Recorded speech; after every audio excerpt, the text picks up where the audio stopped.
Bienvenidas y bienvenidos a Construyamos Conocimiento, un espacio televisivo para el encuentro y diálogo entre madres y padres de familia con reconocidos personajes de la cultura, el deporte, la ciencia y la educación. Nuestra invitada de hoy es Marisol Gacé, quien estudió en el Centro Universitario de Teatro de la UNAM y tomó cursos de actuación, voz y dicción en la Real Academia de Arte Dramático en Londres, Inglaterra. Gacé ha participado en cine y televisión realizando sketches cómicos y conducción en diversos programas para Canal 22, TV UNAM y Canal 11. En la radio fue fundadora, conductora y guionista del programa El Hueso de la emisora W Radio. Destaca su papel como conductora de La Hora Nacional. Marisol Gacé tiene una amplia carrera en el teatro de cabaret, con más de 60 obras en América y Europa.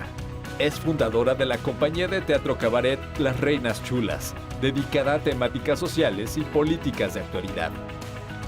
Nuestra invitada es una mujer alta, complexión media, lleva el cabello largo de color rojizo, tiene ojos claros, usa lentes y viste con un pantalón plisado color negro y una elegante blusa color azul. La plática será en el interior de la Biblioteca Pública Benito Juárez, ubicada en la Colonia Roma de la Ciudad de México, en el amplio e iluminado salón de lectura que está rodeado de libros. Aquí madres y padres de familia conversarán con Marisol Gacé sobre su educación, formación artística, así como sus experiencias como activista.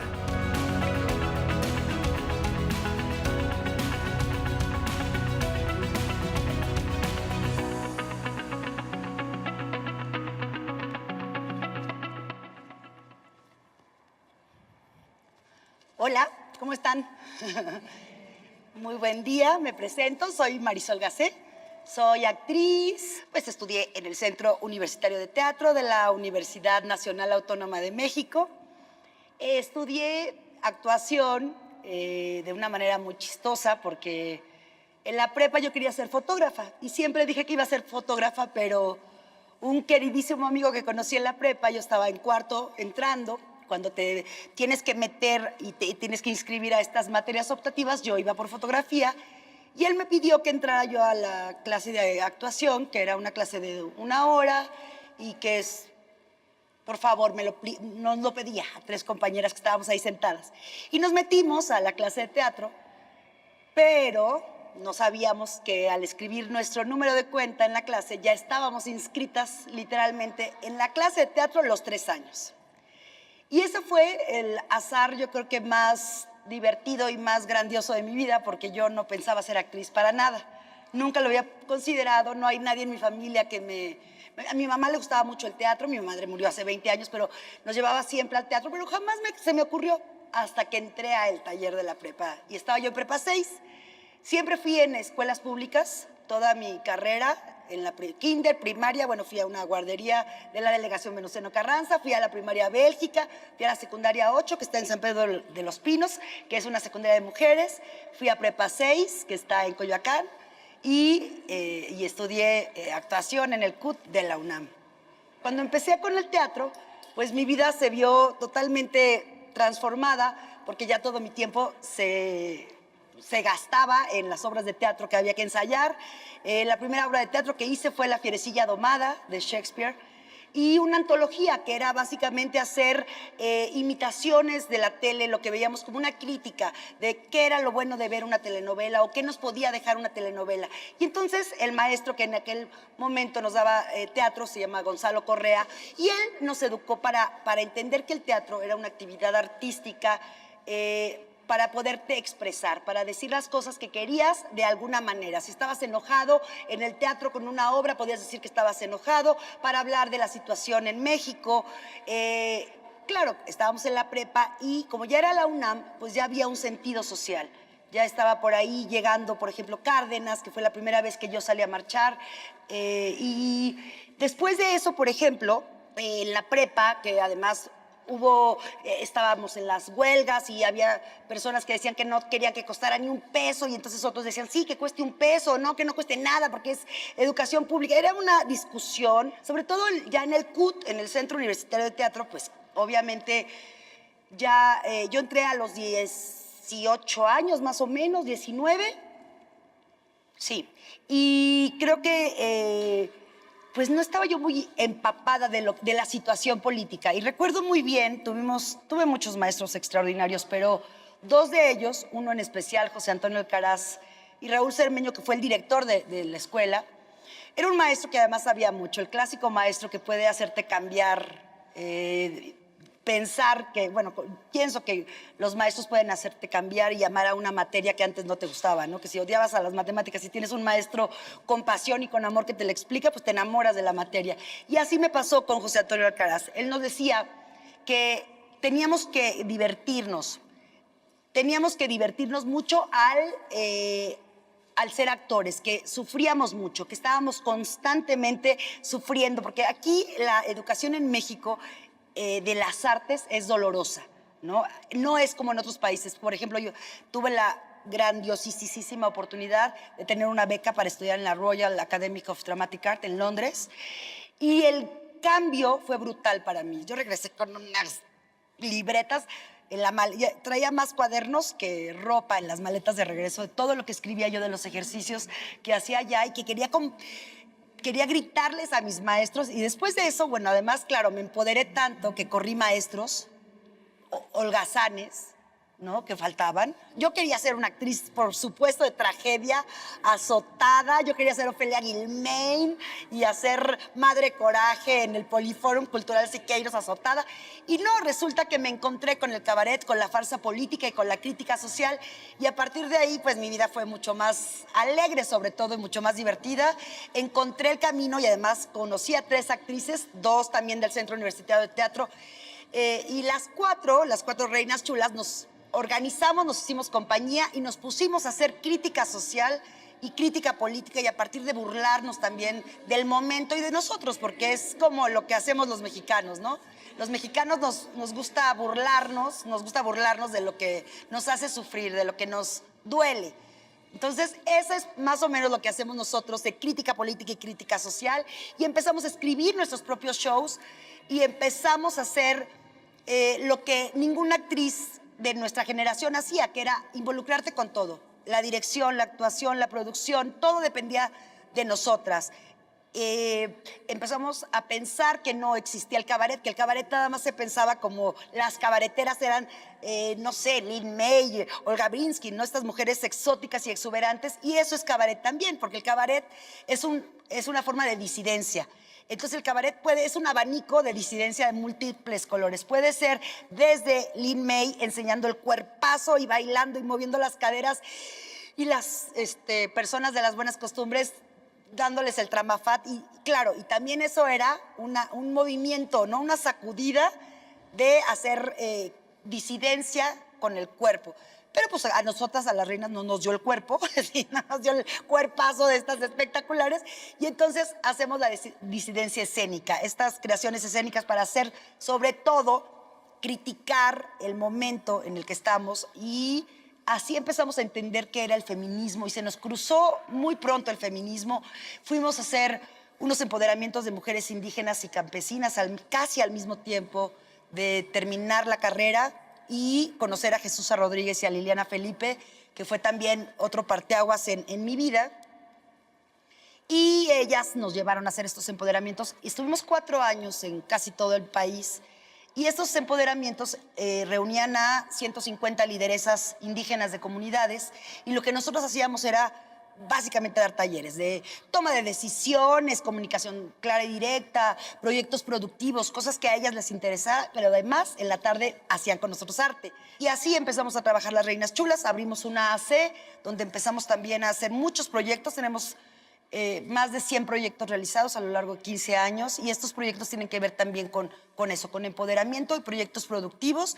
Después nos empezamos a interesar mucho por el camino justamente del feminismo, y hablar de aborto, hablar de relaciones libres, hablar de matrimonio igualitario, y de todos los temas como de las mujeres que ahora queremos, y sobre todo de mujeres al poder. Y bueno, porque algo que sí quiero, por supuesto que esto es como en el teatro, también en el teatro y en el cabaret y en la farsa política, el público toma parte, ¿no? Y se ríe o llora o te grita o te dice eso, ¿no?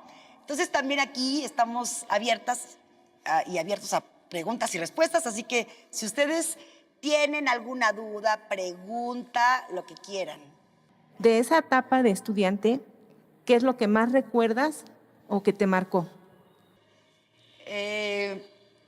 Creo sin duda que la prepa, que además fue uno de mis momentos más felices, yo creo, la prepa me marcó mucho porque tuve maestros que me dejaron marcadísima, un maestro de historia y mi maestro de teatro, Gonzalo Correa también, y sobre todo eso, como entender que ya lo que quería hacer toda mi vida era teatro, entonces tuve eso. Y en la universidad sí tuve maestros realmente maravillosos que me hicieron amar todas las materias que nos dieron, ¿no? Por ejemplo, tenía una maestra que se llamaba Esther Seligson, grandiosa, una mujer muy inteligente, muy capaz, una brillante mujer que además era la traductora de Cioran. Entonces era una mujer que nos llenaba de pasión, ¿no? Cada vez que hablaba lo hacía con tanta pasión que a todos nos apasionaba escucharla y ya querías llegar a leer todo para poder hablar con ella un poco, porque ella hablaba en aquella época de autores que ni siquiera sabíamos que existían, ¿no? Y de filósofos, y todo era muy, pues sí, demasiado profundo. Y nosotros pues éramos escolapios ahí muy bobos. Y José Antonio Alcaraz, que nos hizo abrir un periódico por primera vez, ¿no? Que nos dijo, ¿cómo es posible que no estén empapados de la noticia del día y el momento que está viviendo el país? Abran el periódico, el que quieran, pero abran un periódico y tráiganme la noticia. Quiero que mañana, tal cual, me traigan su noticia favorita. Hola, ¿a qué edad descubriste el gusto por la escritura? Yo creo que en el CUT, en el Centro Universitario de Teatro, nos hacían escribir también, nos pedían textos. Y ahí empecé, leíamos y escribíamos, y claro, te puedes imaginar que eran al principio pues muy básicos, ¿no? Unos textos muy, ¿qué vamos a escribir? ¿Qué vamos a hacer? ¿Cómo lo vamos? Entender cómo escribir, por ejemplo, tener la técnica y empezar a escribir. Antes de escribir teatro, también escribí columnas de teatro y al mismo tiempo ya empecé a escribir teatro. Primero empecé a escribir yo quería hacer como un tipo stand-up, pero después yo sentía que el stand-up no era lo que yo quería hacer, hasta que me encontré con la farsa política y el cabaret, que básicamente es como la carpa mexicana. Y siempre trato de explicar que la carpa mexicana es como el gran regalo en género escénico, que México le hace al mundo, porque no hay otro género igual. La carpa es el clásico, la carpa, una carpita, donde un actor en un monólogo se para y dice su opinión acerca de lo que opina del gobierno. Muchas gracias. Hola, con la experiencia que tú tienes, ¿cuál para ti es la relación que existe entre educación y los derechos humanos? Wow, pues yo creo que justo la educación es un derecho humano, que los derechos humanos pues no se pueden, o sea, no se dialoga con los derechos humanos. Los derechos humanos son de nosotros y son. Y uno, y básico, es la educación. Sin educación, yo no sé qué sería yo, por ejemplo, si no hubiera tenido educación, si no hubiera tenido escuela. Seguramente no tendría un teatro, seguramente no sería una actriz feliz, no hubiera estado yo en El Hueso, no sería ahorita diputada federal si no hubiera tenido yo esta formación de mis escuelas públicas y de la UNAM, no sería quien soy. Yo creo que tiene todo que ver y que es uno de los primeros y básicos derechos humanos de las personas, la educación. ¿Podrías comentarnos cómo descubriste el vínculo entre el arte y el activismo? Sí, creo que llegó muy rápido al entender, ya siendo actriz y haciendo los empoderamientos. Incluso cuando nos invitaron a Brasil, una de las preguntas que nos hizo una reportera era cómo se hicieron activistas, ¿no? Ya existía el término activista, hacer activismo con arte. Y nos encantó y nos lo agarramos y nos lo robamos.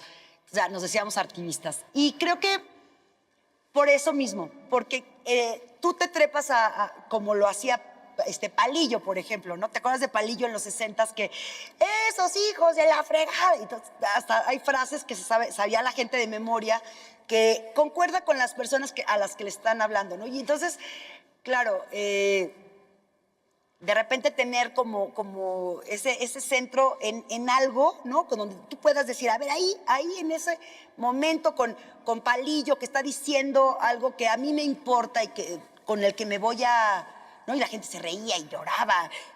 Y creo que ese camino fue muy fácil como entenderlo, ¿no? Como hacer crítica política. Y después, muy pronto, estuve también como locutora en El Hueso, que eso sí era la noticia del día, la noticia política. Y de la nota política, pues como ya estaba yo mucho más empapada, porque ya tenía yo que no solo leer la noticia, sino además dar un punto de vista y hacer una crítica como periodista, sin ser periodista, y hacer un sketch, porque además lo que yo hacía eran sketches, hacía a una ama de casa, a una policía corrupta, imitaba voces, hacía a Elvester, a Martita, a toda esta bola, a Martita Sagún. Y al Bester Gordillo, papá, también, te la manejo bien. Y en aquella época que Beatriz Paredes estaba muy de moda también, me eché hasta canté yo Gracias a la Vida, con la voz de Beatriz Paredes. Y eso, o sea, entender que con arte puedes también pronunciarte con una obra de teatro, con una escultura, con una pintura. Claro, la persona que llega y lo ve se identifica más rápido o pasa más rápido el mensaje cuando lo dices así, creo yo. Hola. A mí me gustaría saber si llegaste a experimentar en la escuela alguna situación que despertara tu vocación activista. Sí, en el CUT, cuando corría el primer maestro por faltista, corrimos a 2 maestros por faltista, creo que no sabíamos todavía que existía el feminismo ni el acoso, por ejemplo, ¿no? Pero había un maestro que era un acosador, cuando ahí no se hablaba ni que existía el acoso, ¿no? Y se llevó una compañera y la trató de besuquear y de agarrar en el camino, y nos contó esta compañera. Y a nosotros se nos hizo terrible, teníamos 20 años y se nos hizo, pero en aquella época no se usaba que tú denunciaras a un maestro, que tú acusaras, al contrario, ¿no? Así, ¿cómo creen que ustedes van a acusar al maestro? Es el maestro, fulanito. Pues creo que justo fue así. Ese evento de nuestra compañera totalmente ida, incluso una compañera decía, ay, no seas exagerada, o sea, tampoco te hizo nada, ¿no? Y entonces entender cómo no le hizo nada, ¿no la ves? O sea, nuestra compañera totalmente mal al otro día, triste, llorando, y decíamos, ¡ay, qué coraje! Y lo corrimos. Y entonces, a partir de ahí, fue como, oye, no hay que dejarnos. Oye, esto no está padre. Oye, este cuate, ¿por qué hace eso? Y empezar poco a poco, también con los mismos compañeros, porque no se trata, y justo siempre lo digo, el feminismo es nada más el movimiento que dice que las mujeres somos personas, pero donde tenemos que también juntar y jalar a los hombres que están cerca de nosotros, a nuestros maridos, a nuestros hermanos, a nuestros tíos, a nuestros primos, a nuestros cuates, y decirles, hay que cambiar este mundo, o sea, este mundo no puede ser así. Ya ahorita, claro, un maestro que se atreva a acosar a una alumna y que la alumna, si la que lo vivió no hace nada, seguramente las de al lado lo harán, o la mamá, o alguien ya rápidamente dice, ahorita nos movemos, ¿no? O sea, si hay algo en lo que yo pueda ayudar, ahorita lo hacemos y cambiamos este momento. Entonces yo creo que fue eso, el momento de ver como a mis compañeras pasarla también muy mal por un maestro pasado de lanza, ¿no? ¿Cómo afecta la desigualdad de género la educación? Híjole, pues todavía incluso lo vemos, ¿no? O sea, la desigualdad en género, pues lo vemos simplemente con nuestros hombres hermanos, ¿no? Ellos en muchos casos sí pueden estudiar y las mujeres se quedan en casa. ¿Cómo fue? Y creo que, bueno, en mi caso tuve mucha suerte, tuve un papá que fue, sin saberlo, era feminista, porque él decía, a mí no me importa, pero ustedes dos van a estudiar en la UNAM. Yo no sé qué van a hacer, pero ustedes tienen que estudiar en la UNAM. Porque él no pudo estudiar, él quería estudiar medicina y no pudo estudiar, estudió en la prepa 1, pero ya no pudo. Él siempre dice que quería que es médico, pero le faltaron 6 años para terminar la carrera. Así dice mi papá. Pero nos metió un chip así necio y decía lo que quieran, pero en la UNAM. Hola Marisol. ¿En qué momento de tu vida descubriste el activismo? Creo que fue la primera marcha que fui en la UNAM, yo creo que hasta la UNAM, hasta segundo, tercero de prepa, pero el activismo como tal de pararme y decir, a ver, vamos a luchar por las mujeres que quieren interrumpir su embarazo, que fueron violadas en Atenco en 1900, ¿no? Ahí creo que sí, fue ya cuando estaba en el Centro Universitario de Teatro y cuando veía yo todas estas causas de mujeres, sobre todo con mujeres indígenas, yo decía, bueno, es que nosotras somos las privilegiadas, ¿no? Tienes un micrófono, tienes un escenario, tienes gente que te voltea a ver, pues hay que gritarlo a los 25, polos que sean, ¿no? Y hacer todo el ruido posible hasta que nos escuchen. Y creo que esa batalla no ha terminado, ¿no? Siempre hay algo, siempre hay. Son miles los casos, es tanta chamba, que por eso dicen que los mexicanos no tenemos memoria, ¿no? Porque cada rato pasan cosas tan tremendas que se te olvida el horror de ayer y entonces dices, ay, pero ya se me había olvidado lo de hace 8 años y lo de hace 10 y lo de hace 30, porque estás en el hoy o estás pensando en qué le vas a dar de comer a tus hijos o porque estás pensando en otras cosas, pero creo que sí, así fue. Tu paso por los medios de comunicación ha sido destacable. ¿Qué es lo que más has aprendido de esta faceta? Creo que, bueno, la construcción, o sea, cómo hacer lo que yo quería hacer. Por ejemplo, con El Hueso, yo soy actriz, entonces yo lo que quería es como dar mi punto de vista con un personaje. Claro, Marisol siempre daba tenía su punto de acuerdo y me peleaba con mis compañeros y decía, oiga, no, eso no puede ser. Pero creo que a mí lo que más me gustaba era ser mi ama de casa, por ejemplo, que tenía 5 hijos, e imaginarme cómo era esa vida, o de la policía corrupta que les jineteaba una lana a los señores que pasaban en el carro, o no, imaginarme como esas vidas me divertía muchísimo. Y, por ejemplo, el camino de la hora nacional, estuve 1 año y medio escribiendo la hora nacional con Pepe Gordon, y además, bueno, admiro profundamente a Pepe Gordon, se me hace yo siempre le digo mi Buda mexicano, un tipo muy sensible, muy brillante, muy talentoso, muy trabajador, generoso, es lo máximo, Pepe Gordon. Y entonces, cuando lo invito yo a hacer, porque además yo metí el proyecto de la hora nacional, cuando hicimos como el piloto, la idea del piloto, que además Pepe Gordon es el poeta de la ciencia, ¿no? Entonces todo lo que él trata de hablar, pues lo maneja de, ya sabes, el cosmos, y entonces te hace una apología del cosmos con algo maravilloso de una mujer, y entonces te dice que, maravilla. Entonces, cuando escribí con él, y cuando yo veía lo que él estaba escribiendo con poesía, con amor, hablando de un tema en específico, pues claro, yo decía, quiero escribir como Pepe y lo voy a hacer. Y quiero irme más allá y más allá. Y yo, Pepe, dime cómo escribes, ¿por qué escribes así? Claro, porque es un sabio que ha leído todos los libros del planeta y porque ha escrito desde hace más de 50 años, ¿no? Y ese paso, yo creo que el de la creatividad fue lo que más me enseñó. Trabajar con estos equipos tan hermosos, ¿no? Que todo el mundo trabaja con esa sintonía, con esas ganas. Creo que es lo que más disfruté de hacer comunicación. Muchas gracias. Hola. Hola. ¿Cómo ves a las niñas y mujeres de este país? Híjole, increíbles, ¿no? A las nuevas feministas de 20 años, yo las veo ahora sí imparables. Ojalá nosotros hubiéramos tenido esa información a esa edad, ¿no? Yo creo que, bueno, y de todo, ¿no? También están las enojadas, yo creo que el feminismo es simplemente lo que les decía hace rato, ¿no? Este movimiento que dice que las mujeres somos personas y que busca la igualdad y la felicidad en todas las personas. Eso es el feminismo. Lo que salga de ahí, la chava que va y le pega a un viejito, eso no es feminismo, esa es una chava violenta que necesita un tratamiento y un psiquiátrico urgente, ¿sabes? No, eso no está defendiendo sus feminismos y no le sirve a nadie.